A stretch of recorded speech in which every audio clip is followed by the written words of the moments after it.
Hi, and welcome to CryptoBiography. I'm your host, Brandon Starr, and this is episode 124, The Unwanted Part 3. And like the other two, each of which has had a different narrator, this one does as well. And a little bit of a warning this time, there is some language in this one.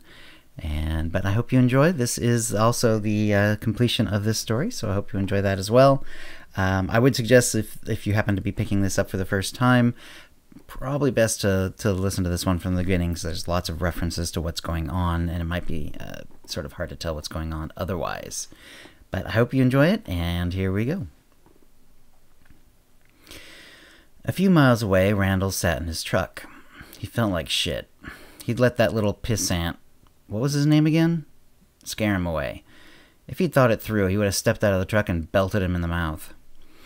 He took a swig from the bottle. He wasn't sure what it was just the cheapest in the liquor store, and fumed. He looked around. He was parked on a random neighborhood street, not very far from Alice's house. He wasn't sure exactly where, he'd just driven randomly. When he thought about it, he figured it was his fear of the cops. One had almost caught him one time in Reno when he was checking on Alice. And he'd been in jail once for a drunken brawl when he was 25. He was arrested Friday night and wasn't released until Monday morning. He hadn't gotten prison time, but he never wanted to go there again. But he also wanted Alice back. He took another slug from the bottle. It burned on the way down and tasted of nothing other than alcohol. It helped, a little. The truck's cab was getting cold, but he didn't bother turning the engine on. Someone might notice he was there, and he didn't want that. He wanted to drink, and to think, and to drink. He was on a dead end, so pretty soon he should be able to run the engine and get warm. But not yet. The cold helped him think. Why did she leave him anyway? It didn't make any sense. He made good money. He was the best salesman in the dealership. He was strong, and damn it, he was good looking. So was she. That's why he wanted her. The drink warmed his gut and made his brain feel like it was expanding inside his skull. He'd had plenty of women, but he hated it when they ended it. That was his job. Alice wasn't special. She was just another one. Fuck her. He drank some more and relished how he could feel his body and his mind changing, expanding. He had had his first woman when he was 12. Or she'd had him, whatever. She was his babysitter, the first of many. He tried to remember what was special about Alice, other than her tits. He couldn't remember anything about her, really. She'd gone to college. Where? Back east? No. Somewhere in Nevada. Right. Just right there in Reno. Local girl. She thought she could just leave town. Fuck her. He drank some more. Though it was a big bottle, a half-gallon, it was less than half full. No problem. He could always get more. And he knew how to handle his drink. He looked at the dashboard. He could make out all the numbers. They weren't even waving. Good. He drank some more. Someone walked by. Some jackass with a dog the size of a real dog's shit. He took a big swig out of the bottle just to see if the asshole would give him the stink eye. He would love to pop him. But the guy glanced over and then kept walking. He thought back to their last date. The server had fucked up his order. It had happened before in that restaurant, and he'd be damned if it would happen again. He'd given her a piece of his mind. Then Alice, that stuck-up bitch, had just stood up, said it was over, and fucking walked off.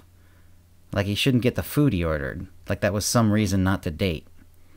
The bottle was almost empty. But fuck it all, it was his decision when something was over. Not hers, not anybody's. He opened the door and chucked the bottle away. It smashed into a pole a few feet away and shattered. Randall shut the door and turned the engine on. The truck roared to life. He wanted to go back to Alice, let her know who had the final fucking say. But he wasn't sure where he was now. He had her address in his old phone, though. He punched it in and listened to the robot lady tell him where to go. He felt the blood pounding in his ears as he drove. The roar of the truck's engine was a pleasure. Something looked familiar. Yes, this was the street. He could even see their stupid, cockeyed house sticking out towards the street. Every other garage door parallels the street except yours, cocksuckers, he thought. And there she was, right on the front porch, bold as brass.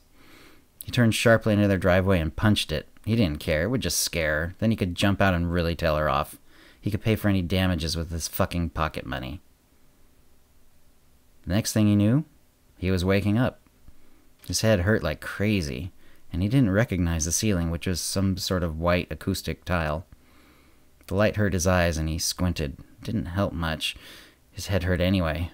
He tried to lift his head, but it sent a shock of pain, and he dropped it back on the pillow. He was on some sort of bed. He wanted to wipe whatever was in the corner of his mouth away. He tried to lift his hand up, but it stopped short after only a couple of inches. He raised his head an inch and squinted down at his hand. Shackled. He was shackled to the bed by some 10-cent handcuff. Fuck me, he thought. The adrenaline from this realization cleared his head a little, and he looked around with slitted eyes. He was in a hospital room, and someone had handcuffed him to the rail on the side of the bed. "You awake?" someone asked. He had a deep, gravelly voice that screamed of a decades-long cigarette habit. "You the nurse?" Randall asked acerbically. "No. I'm Police Detective Brian Johnson." "Like the AC/DC guy?" "Sure. Now, I'm not going to ask you any questions now. I don't think you're in a fit state. But I am warning you that you are under arrest, and not to try to leave your hospital room." "Shit. That's one way of putting it," Detective Johnson said. Randall looked up at him through one squinting eye. The pain in his head was really throbbing. "Am I going to be okay?" "I'm not a doctor, Mr. Dalloway." "Fine." Randall closed his eyes. This was going to be a pain in the ass. He would have to contact his lawyer and see if he could get a recommendation for a lawyer here in Ohio. He couldn't really remember anything after driving down the street towards Alice's house. What the fuck had happened? Why was he handcuffed? Could it be he'd run that dumb bitch over? Wouldn't she have just gotten out of the way? He closed his eyes. He knew better than to say anything to this detective, whether he'd been Mirandized or not.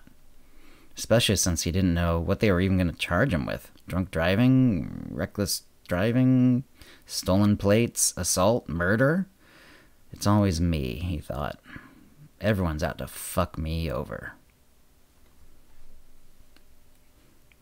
And that's the end of the story. I hope you enjoyed it.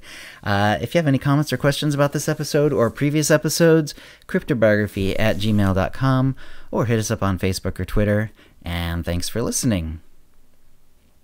Words and music, copyright 2019 CryptoBiography LLC, all rights reserved. Characters and events are fictional, fictionalized, or satirical.